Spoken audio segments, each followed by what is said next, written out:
Nileke sawa. Nileke sawa. Sogea nyuma. Tunatamba naye. Toa nyuma usogea. Na tunatamba naye. Niambie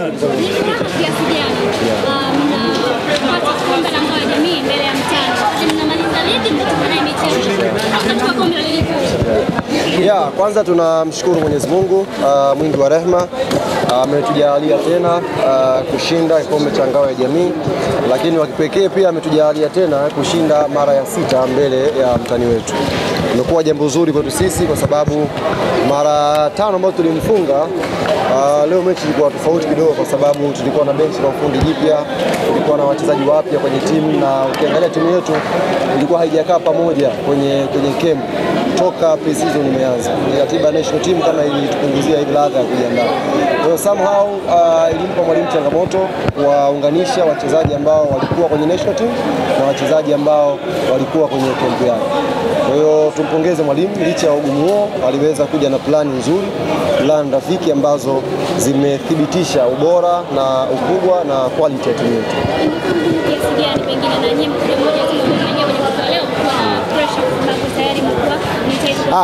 Yule muongo. Sisi hatujakuwa na pressure. Yule muongo anatafuta maneno ya kuwadanganya watu. Young Africans huwa inaishi kwenye pressure yake yenyewe kwa maana ya kupata mafanikio. Yanga haijawahi kuwa na pressure kucheza mechi dhidi ya Simba Sports. Huu ni uongo ambao ameutamka hadharani akiamini kwamba anacheza mind game na Young Africans. Sisi huwezi kufanyia mind game za kitoto namna hiyo. Ni uongo. Sisi pressure yetu ilikuwa ni kubakia kwenye ubora wetu, sio pressure ya kumfunga Simba.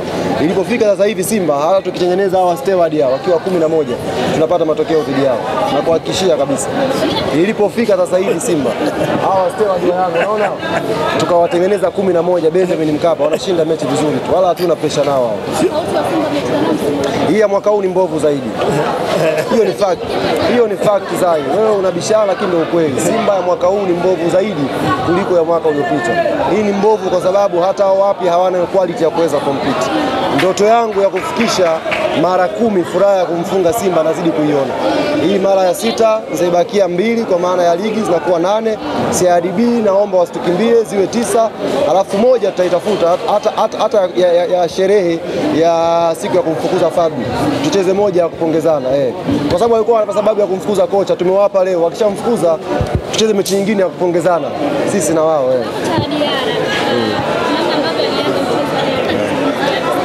Diara hii ni quality yake. Kwenye mechi kubwa Young Africans tuna wachezaji wakubwa kusaidia kushinda mechi. Hii ni quality yake na ameonyesha utulivu mkubwa. Nafikiri anaendelea kuprove kwamba wote mnaosema Diara anafanisha makipa wengine. Kwenye moment kama hizi Diara huwa anaonyesha ubora wake. Kwa hiyo tunajivunia sana. Ni vile tu kwenye mechi kuna man of the match mmoja. Lakini pia Diara alistahili leo pia kuwa man of the match. Kiwango bora kabisa. Lakini pia Duke Abuya alistahili pia kuwa man of the match. Azizi Ndambwile. Naomba nipige hao watu. Naomba nipige magoti. Leta tu ile kombe. Kwa niaba ya hao watu naomba nipige magoti ya kumuomba msamaha Azizi Ndambwile.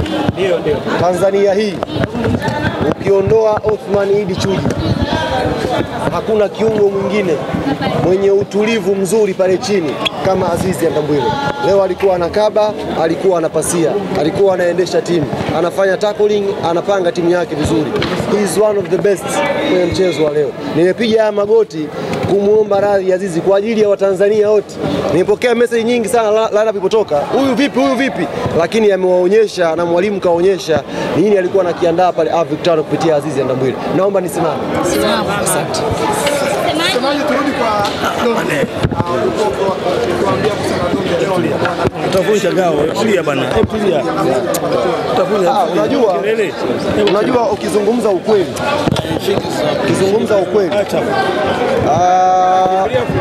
Simba hawana wataalamu wazuri wa mbinu.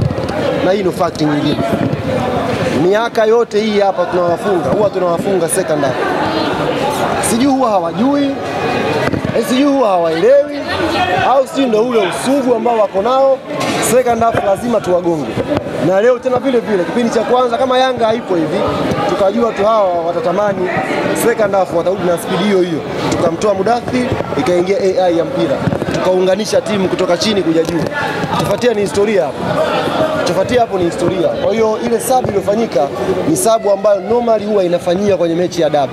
Either aje Mzize, aje nani. Kuna sabu Yanga itaifanya second half kwa ajili ya kubadilisha mchezo. Na always imekuwa ikitulipa alhamdulillah. Sasa mkawaulize. Maana tuliwaambia nyie mmekuwa sugu.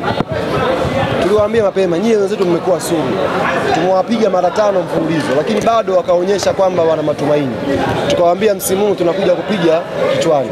Wakaibuka wakasema kichwa kipi? Sasa naomba mkawaulize kinachouma leo ni kipi? Watawapa majibu. Naanza mchezo wa kimataifa raundi ya kwanza kabisa mkiwa na morali pengine kwa sababu ushindi huu. Hii inaleta kwanza umezungumza vizuri. Tunasafiri leo usiku saa 10 kwa maana kwa majira saa 7 timu itaanza kuripoti pale airport. Niliwaahidi leo ndo nitatambulisha wachezaji wa Yanga. Kwa hiyo njoeni pale airport. Tutambulisha mmoja baada ya mwingine. Sababu watu walikuwa na hamu. Msemaji atambulishe nitawatambulishia airport kutoka Wadiara mpaka Pakome. Umelipwa kwa kiasi gani na usajili mpya ambao mmefanya lakini pia umelipwa kwa asilimia ngapi tofauti na bana kwanza zile baskeli zilizopiga kuwa zile hivi mjiona kama ile singeli ganda ilitokea pale. Dudu Asha alipiga baskeli fulani hivi wakaganda wote pale. Hapo akaambia sifungi leo. Tutakutana Disemba. Kwa hiyo si wao tunashukuru na timu tuliyosajili ndio imeonekana leo lakini tunaamini bado kuna kazi kubwa ya kufanya. Tuna Champions League ugenini dhidi ya Angola, tuna ligi tutakuja. Kwa hiyo tunakwenda kujipanga zaidi na zaidi kuhakikisha wana Yanga wanapata furaha. Niwaambie mashabiki wa Yanga kuelekea mechi hii waliibuka wenzetu katika sisi ni kama hivi wameridhika hivi. Ni kama wanaona kumfunga Simba mfululizo ni jambo la kawaida. Niwaambie wana Yanga wenzetu. Kama wewe ni mwana Yanga damu, Simba hata wakimfunga mara 20 utafurahia tu. Hata ukipata makombe mara 20 mfululizo unafurahia tu. Tuache tabia ya kuridhika na mafanikio. Haya tunayopata haya ni madogo kuliko yale makubwa tunayoyaomba. Makubwa ni haya, makubwa ni Champions League. Kama hatuwezi kuridhika, tukawa na shukrani tukishinda ngao tukimfunga Simba, Mwenyezi Mungu hawezi kutufungulia kuwafunga Al Ahly huko mbele. Kwa hiyo niwaombe wana Yanga tutoe tabia ya kuridhika. Huyu Simba anatakiwa agongwe mfululizo. Yaani itakuwa ifike hatua mechi ya dabi ikitangazwa. Humu tuje wenyewe tu uwanjani. Kuanzia mashabiki mpaka timu. Wasije hapo ndo tutastop. Kwa hali imekuwa mbaya. Sasa tunaondoka tunaenda Angola. Ndio shida. Lakini niombe wana Yanga ambao mtabaki Dar es Salaam. Kesho kunyweni supu jamani. Huko kote tu. Kunyweni supu kesho.